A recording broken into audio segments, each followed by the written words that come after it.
Every entrepreneur dreams of overcoming all challenges to experience the sweet taste of success and to see their business soar to unrivaled heights.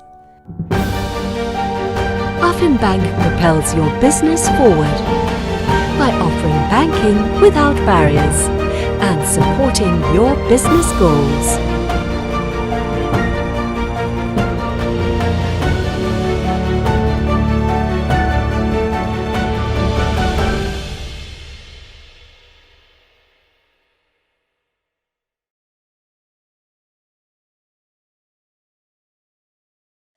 Hi, my name is Wintson. I'm from Exabytes. So if this is the first time you are hearing about Exabytes, we have been in the market for 21 years. So our forte is more towards on domain, hostings, web designs. We have our own servers. We're working very closely with AWS as well. We are doing digital marketing, global trade, working with Alibaba.com. We are also doing new retail, helping the retailers to how do we do OMO together with 91 app. Right? So I would like to take this opportunity to thank Bank for inviting us, supported by CDAC, MPI, Generasi, and also other partners that's available here. So together with me, I have Eddie, the CEO and founder of Potboy Groceries. Welcome, Eddie. Right? And we also having Wei Hong. He's the Vice President of Merchant Success of 91 app. So I will let Eddie and Wei Hong to give a brief introductions about their brand and what they're doing, right? So Eddie, over to you. Hi, my name is Eddie. I'm the CEO and founder of Potboy Groceries. We started 5 years ago, back in 2016 as an online grocer. Personally, my previous career was in capital market. So I got zero experience of FMCGs and also online purchase. So whatever that Potboy have achieved up to today is all built and developed from ground zero. Imagine cold call and knocking on doors on each and every FMG's players in the market, Nestle, Coca-Cola and FNN, telling them that what are the channels platforms that we are building is quite a task when it first started, in 2016. So it went on 5 years of building the company. The first 4 years we stayed purely online as an online grocer.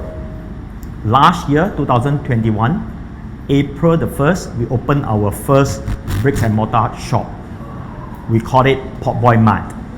And today we have 65 offline shops throughout Klang Valley.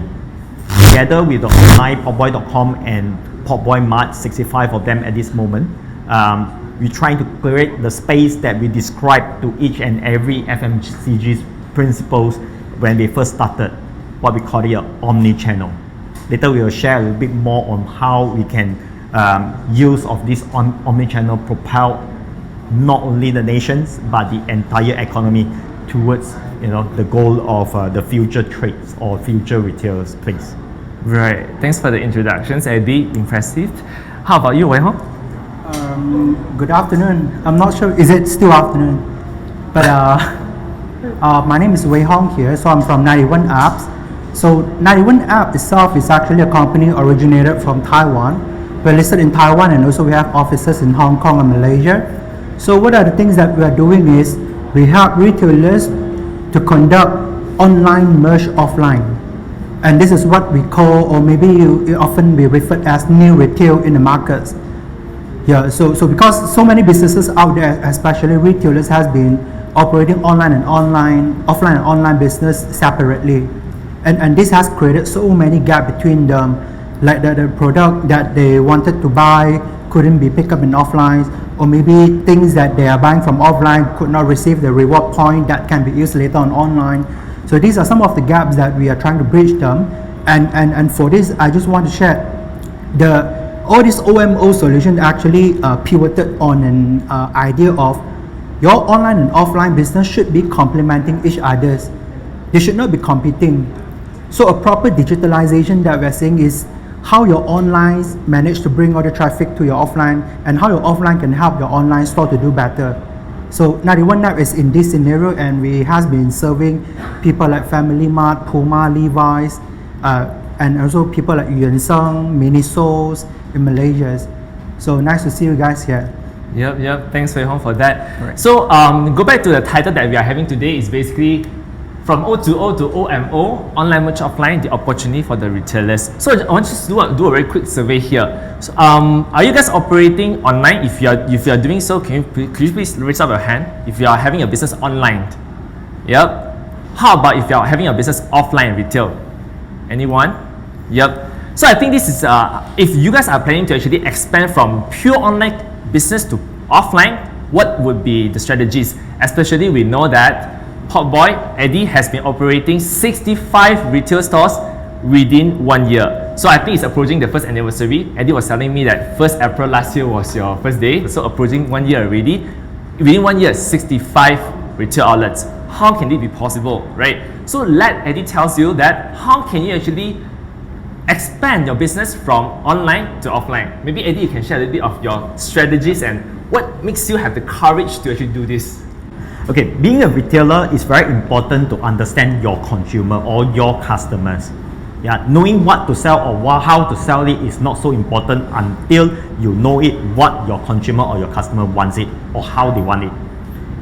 For those that just now hand up your hands of those that running an pure online platforms, have you ever handled a customer service questions whereby your customer purchased something and they receive something which is not they expected to be?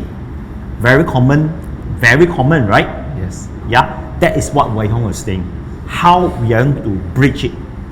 For the 4 years that we stay, Potboy Groceries stay as online, purely online. We handle numerous queries, complaints, what you can say, even all the way to authorities' complaints, just because what they read the descriptions of how the content reached out to them projected a different view of the product or the services that they're going to receive it.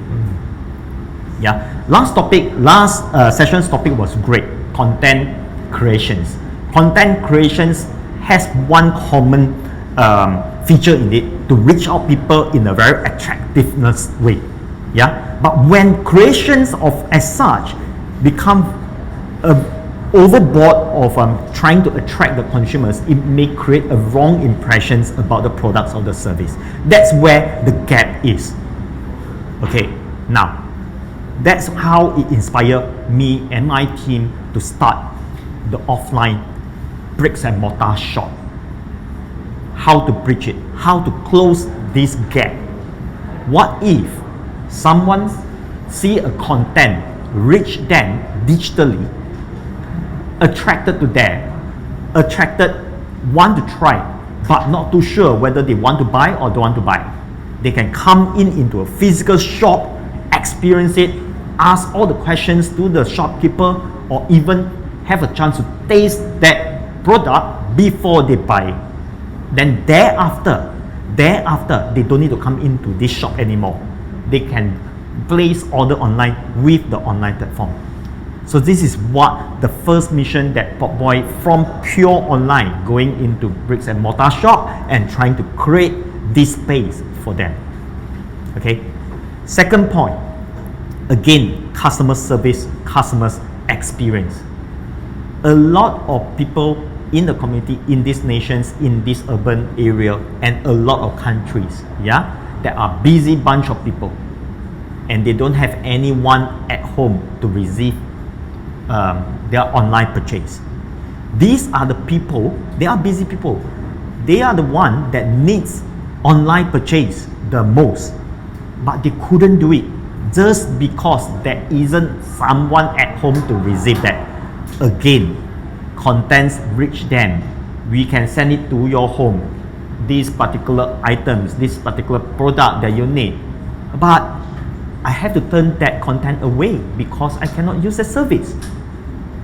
What if today we have a chain of spots, pickup spots that it can pick on?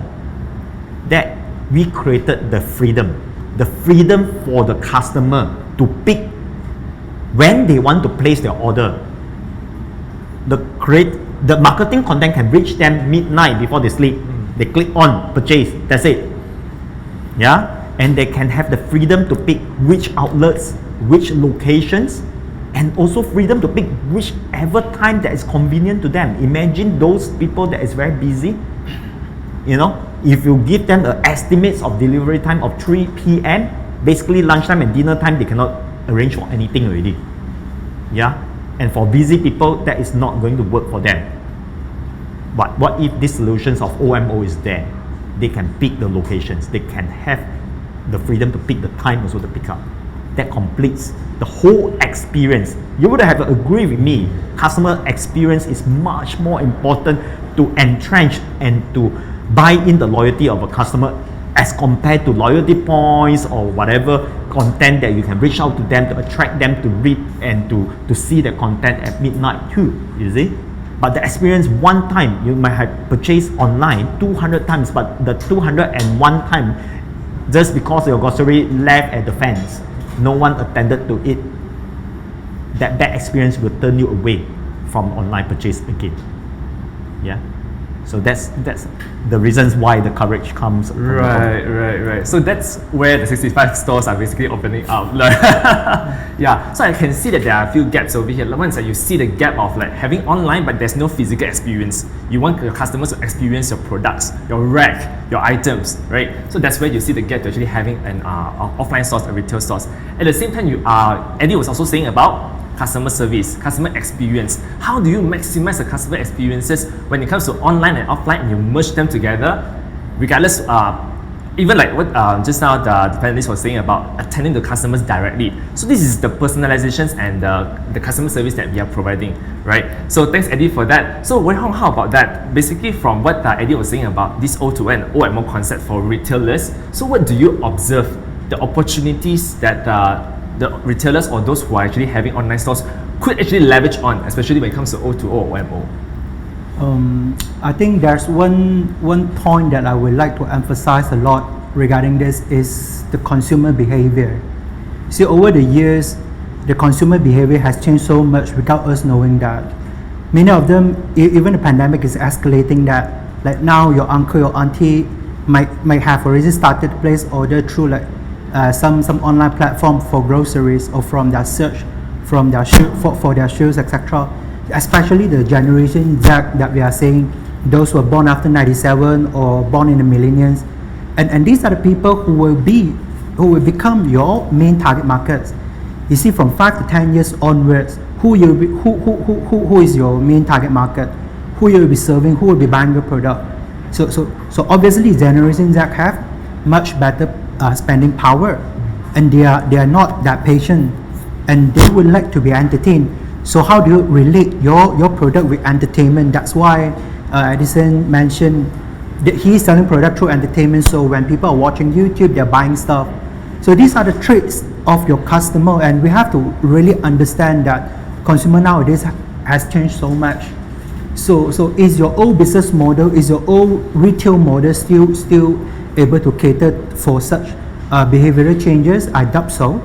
That's why many people has been saying, oh, my business has digitized, and then I ask why, how so fast, how do you do so? Say, I have a website that can sell online, and I have my own marketplace, Shopee, Lazada store, and that's it. For them, this is their kind of digitalizations. But what about the experience that Eddie mentions? Like, how do we get more data when they're in our store? So I see a few of you are operating offline store. There's no way for us to really track our clients' behavior when they're in our store.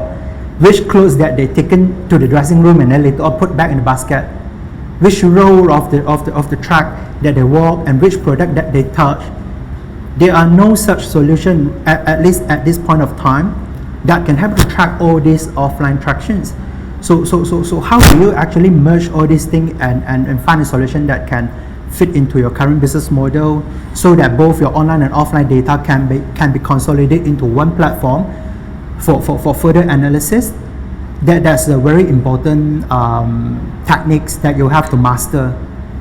Yeah, because with data you can have more clarity on what product that a particular client is buying, on the accumulated purchase power of our members. So we know how, even like some forecasting that AWS has been mentioning, how many carton of this particular product that I might have to potentially be prepared for next month. Actually, all these things data might help. And we shouldn't be just looking at data of online just because online is traceable, but also offline. That's why 91 App is in this market to help our clients to really merge the online and offline. And this is what they call new retail, a new kind of retail business model that is for your coming Generation Y and Generation Z target markets. So this is the opportunity that I see when businesses should be mastering. Yeah. I truly agree with that. The change of consumer behaviors is like my mom. She used to buy from the Tesco retail. Never even try to actually visit the Tesco online. But during the MCO, she tried to buy online, and now she has become an OMO customers. The customers who actually buy online and offline together with you. And what Wei Hong was saying just now is that data is not limited to online. It could be offline as well. But what if you could merge your online and offline data together? You know the same person who are buying from you regardless online and offline. So I think that's the amazing part of 91 app, where it gives you the system, right? It gives you a system that combines online and offline data together. Yeah. Right? Just to echo a little bit on that, CK from Oxford was mentioning he wanting to let his staff know whenever a client walk into his store, their staff would be able to call their name, or maybe at least know when is their birthday. Oh, is it a birthday? Can I give you a voucher that has 20% discount just for today? Or maybe even know what is the things that you have added to cart online but have yet to check out. So the moment you come to our store, your staff, your promoter would have access to all this insight. This is extremely important. Those insights, the users of insights are your marketing team, who is sitting in your headquarters, in your office. But what about the frontline people who are really serving, who are really doing a hands-on servicing? So they should be able to access to such insights also. So 91 app, in fact, we have all these tools that can bridge all the insights from both online and offline worlds to help them to provide a better or more personalized shopping experience. Yeah. Yeah, thanks for to amplify on that part. And I think the reason why the consumer's behavior has changed and the environment has changed is because that things are getting really fast. Technology is getting really fast. That's why we need to leverage on technology to improve your business. But I think it's also about competition that accelerated the adoption of technology, right? So talking about competition, I believe all of us here who may have also other competitors who are selling the similar products. Am I correct? Regardless, it's also online or offline. But how do you stand out, right? Maybe we can ask Eddie about it. Eddie, there are a lot of players already in the market, but what makes you stand out from the others? Yeah. Okay. Every customer likes to be served. That's where this keyword of Wei Hong just now mentioned, personalized retail or shopping experience, is crucial to stand out and on to long-termly hold on to that customer.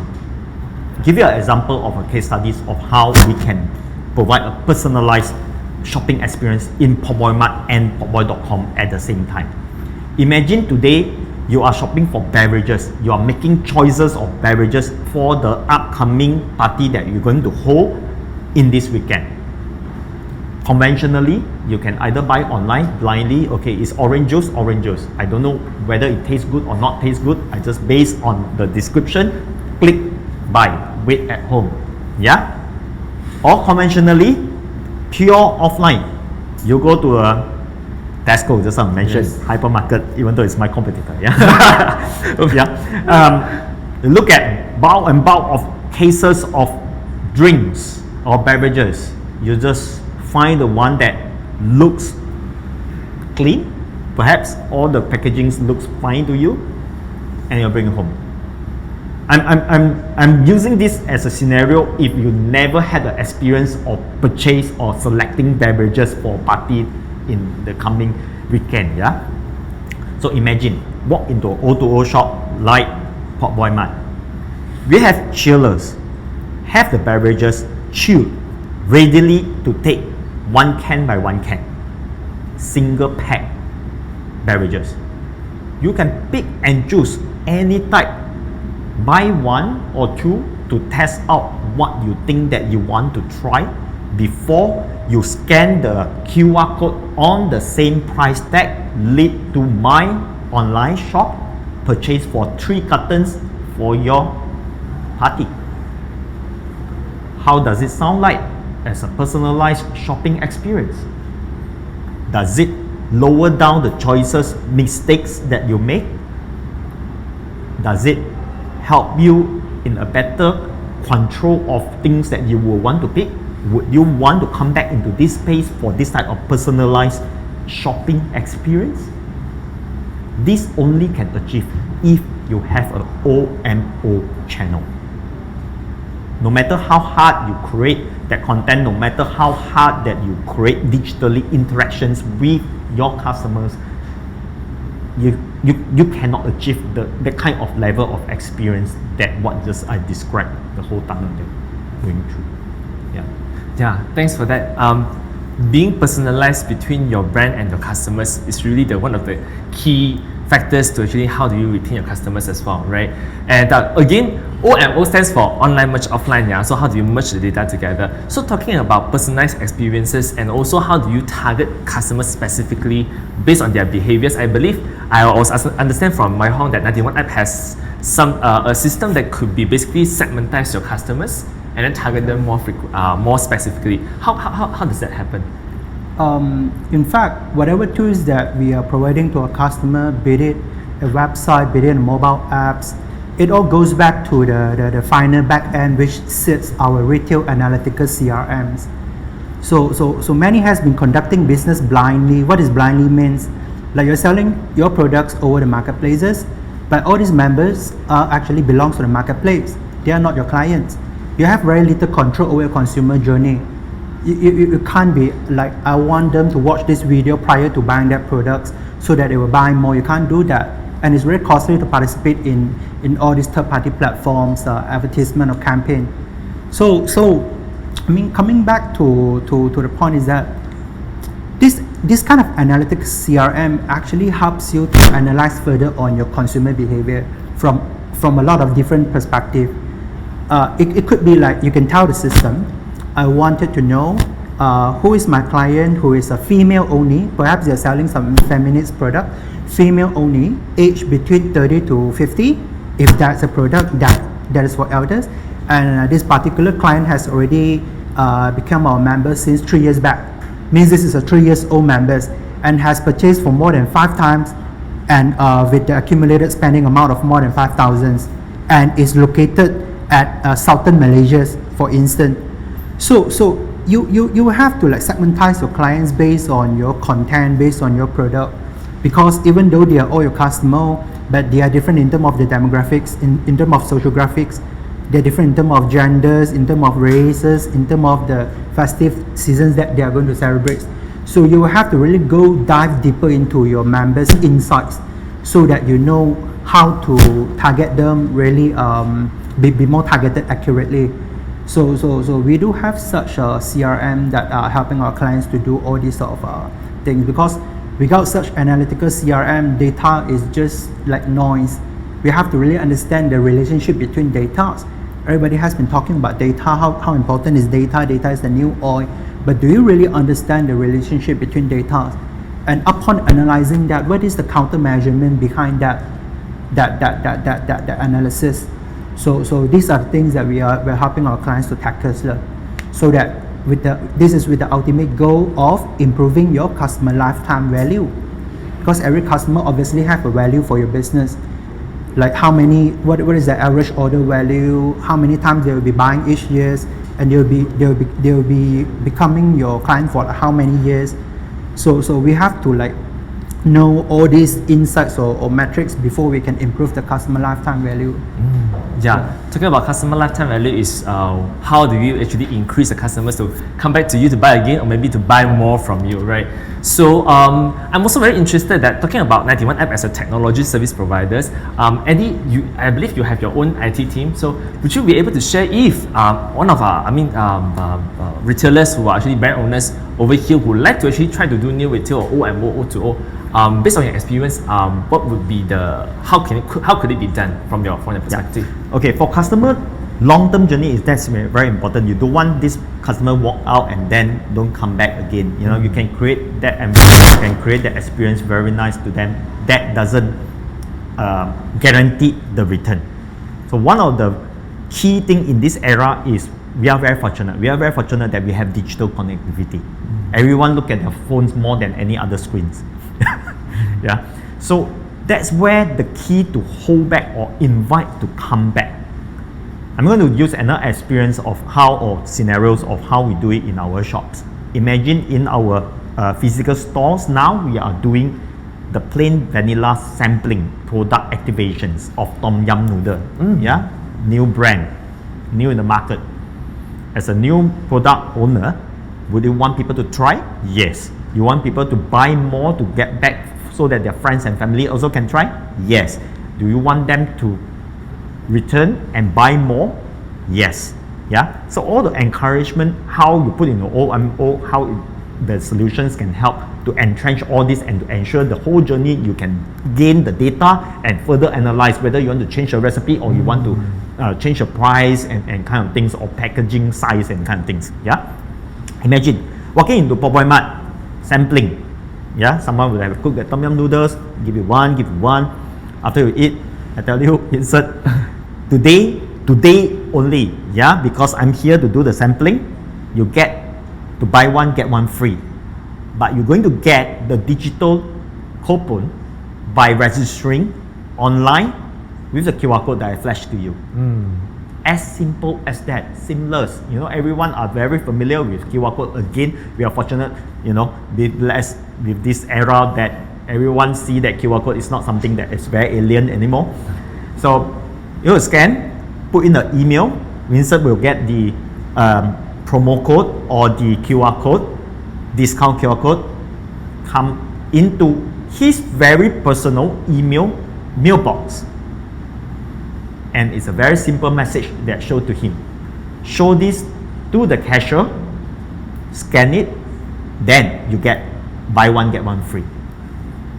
Transaction completed, you achieve first tasting, you achieve number 2, buy something to get back so that your friends and family get to taste because of a promotion. And what you gain? We have gained the leads of Wintson. Yes. Tomorrow or the next week, we will send him some trigger through the connectivity. Just now I mentioned that you look at screens of phones more than anyone. Collect some data back from him. What does the friends think about it? What does your family think about it? Do you think that's too spicy or do you think that's too pricey? Will you buy again and kind of things? Done. You have your experience. Yeah. Fourth, why you want to do this survey back to us? Because we want to give you another promo code. This promo code will allow you to have a freedom to choose whether you buy online or to come back to the shop to buy. All that behavior data of a person exposed to a new product, a new flavor, new packaging, new pricing is all captured in within that space and is related within the online space and the offline space. So you see how important it is to have an offline space. If you don't have an offline space, you can only continue to show the video to Wintson, continue to say it's spicy, it's nice and all that, and you can never get that transaction completed. The keyword is to get the transaction completed. It's very important. If Wintson never spent a single cent to buy the product, even though it's buy one get one free, the sampling procedure is not complete. He may just take that pack is because it's a new, or he may be at that time is hungry. Okay, so I guess this could be some sharing. I just want to add on to what Eddie has been sharing. There's one very important rationale behind what Eddie has been doing for Potboy Mart. You see, over the years of us deploying OMO or merging our clients' business for big and small businesses out there across China, across Taiwan, Hong Kong, Malaysia, the rationale behind this is because we found that the fact or the data shows that your clients who have already been to your online and offline stores will have much better spending powers, not spending power, sorry. I would say the customer lifetime value, the contribution towards your brands, compared to just a single channel, like if they are your pure online or if they are your pure offline clients. Imagine if you are doing a lot of Facebook ads or Instagram ads and you're recruiting a lot of members, but will all these members turn into your sales conversion? Not really. Those days maybe yes, but nowadays not really. So the rationale behind kicking off this cycle of online to offline OMO stuff is because we wanted our clients to experience not only online but also offline. Imagine if today people who has walked into Potboy Mart, they already have that kind of trust and also experiences the product, they can touch, they can feel, isn't it? And if AD is giving another voucher, but this voucher is only redeemable online, what does that mean? This client will have a higher possibility that he will be buying online compared to people who randomly recruit through Facebook ads, even though they sign up in your online store, but they are not going to buy because they have no confidence yet, isn't it? So client that you recruited from offline store is much quality compared to clients that you recruit blindly from online. And that's why from the start of this conversation, I wanted to emphasize on how to make sure your offline and online is complementing each other's. How your offline is generating clients that is with better quality, and how potentially you can actually invite them to some offline like sampling, tasting, or maybe some events or clearing for just for your own online members, but not your third party and marketplaces client. So this is a very important cycle that you guys will have to understand. OMO. Yeah.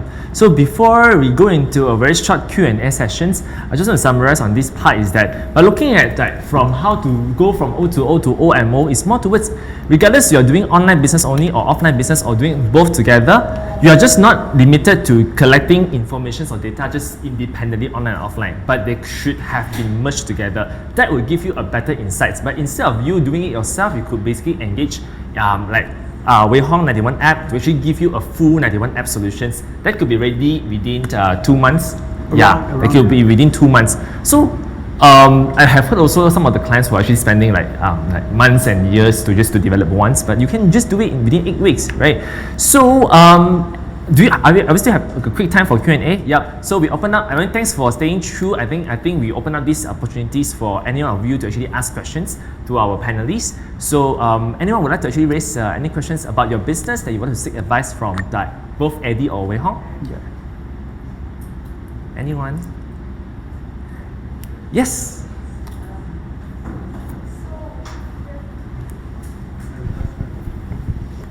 Hi, I'm Chi. Actually, I'm forming a startup, Top Love, which is mental health platform.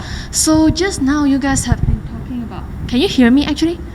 Oh yes. So just now we have been talking about how you want to run all those events and stuff, but those are more to products. So I want to listen a bit more about services and how you guys think there lies the opportunities for O2O for services as well.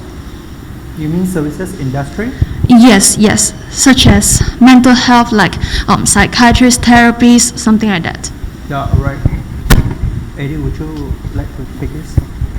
Yeah, actually, services is as a product as well. If you like to see, okay, a lot of services, it seems that need not to have the physical contact anymore, but that's not true.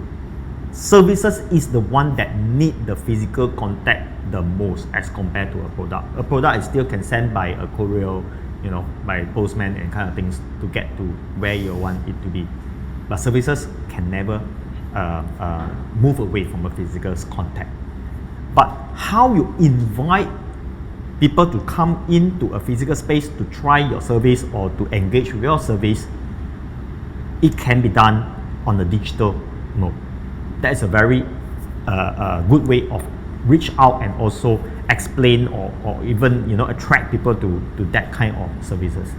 So again, I'm a big fan of OMO and a big O2O. Throw me with whatever services and also products too. I can relate to you that say marketing can be purely done on online, purely done. Yeah. And offline, you cannot run away. Especially services is even much more intact that you need a physical contact on that. Yeah, but a lot of bookings, a lot of vouchers, promotions can be done online. You reach out to them, you say that if you book before 12 o'clock, you get their sessions, 1 hour, get 1 hour for free, or try out, our, trial period or kind of things. That all can be done in an online basis to complete that transactions. So that serve as an invitation for them to come into your shops to do that. I'm not too sure whether you're going to have your physical stores like a chain where have a 60 stores or 100 stores. But if it is not, that invitation is much more important to done it correctly in the digital mode. To ensure that, because if let's say you only have one shop, there's only limitations of number of hours that you can spend in your service sessions. Then isn't it that it is much more important for you to digitally book the session? So that again is very important. You don't want to upset the customer, walk all the way, park the car, come into your shops, and then to find themselves that day is fully booked. Yeah.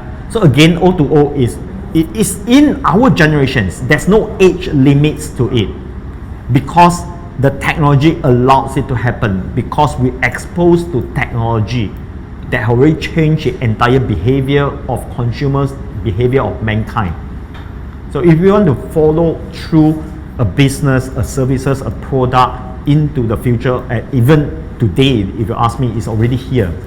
It cannot avoid building in both spaces. Yeah. Yeah. Thanks, Eddie, for that. Anything to chip in? Yeah. I think I'll just give you one real life example of how this O2O or OMO thingy might help a service industry. So one of our clients is in this beauty industry whereby they are providing all these facial washing services. I mean, this pandemic has hit them hard. People are not coming to their salons to do all this facial stuff like that. And apparently, because they already deployed this thing, they started to upload all this DIY kind of facial wash content into their own apps that we provided. And then they are shipping over the product so that the client can do it according to the tutorials. And when this MCO lifted and when people can go back to the store, they are pushing notification to inform when they can do appointment, what is the slot that they can book, so they go back to the store. So in fact, this O2O is how you leverage the benefits of online and offline to make things happen. Online, you can reach out to the market with much lower cost. But offline, you have that much better personal experience, product experience, right? So it's a matter of how you really tap on and leverage on the traffic that you gather through online to go to your shops to experience that. Maybe a first lot free, a trial session free. Then later on, if they show them love your product, then they can sign up for package or all that thing. And when they left, what you can do, what are the values that you can give them when they left your shops. So you might be able to share some wellness tips, some facial tips, health mental tips, or interviews of experts to build up your domain expert knowledge in your platforms. So this cap stickiness, the stickiness is the key. How you keep them sticky to your brand. Yeah. This is some example of our existing beauty client is doing. Yeah, hope it helps. Yeah, that triggers me to one of the things that I have come across my mind.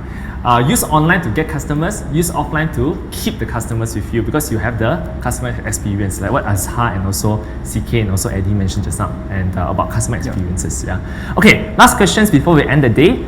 Yep, anyone would like to actually seek advice from our panelists about your business and how to grow online and offline? Don't feel shy.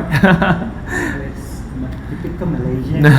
We are all too shy. Yeah, I think that we'll reach out to you guys separately after this, right? So, okay, before we end the sessions, maybe just a very quick advice from Eddie and Wei Hong about how can the business today to leverage on the opportunities to go on OMO. Maybe just one quick piece of advice. Maybe start with Eddie first.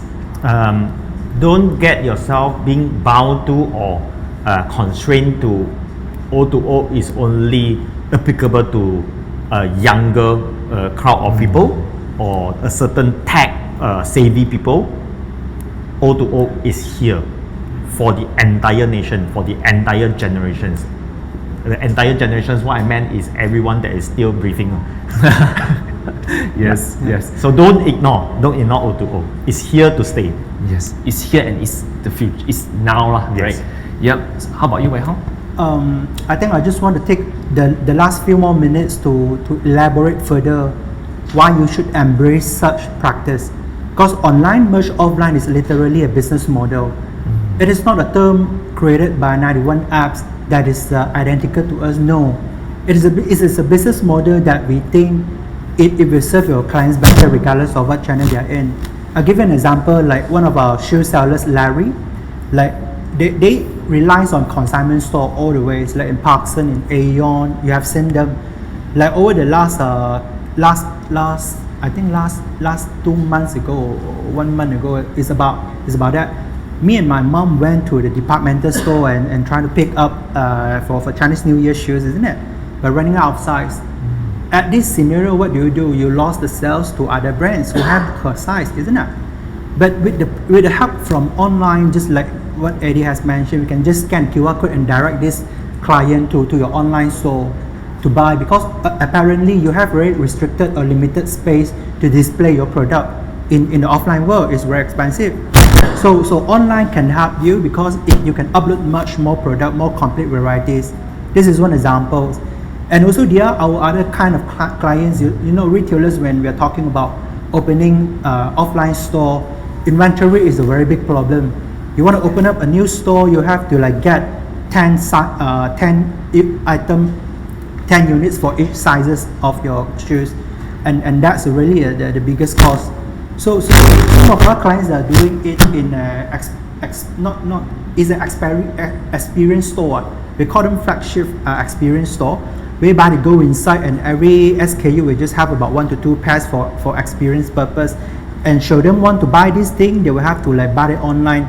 So the fulfillment will be done by your online warehouse, and this will lower down your stress on inventory.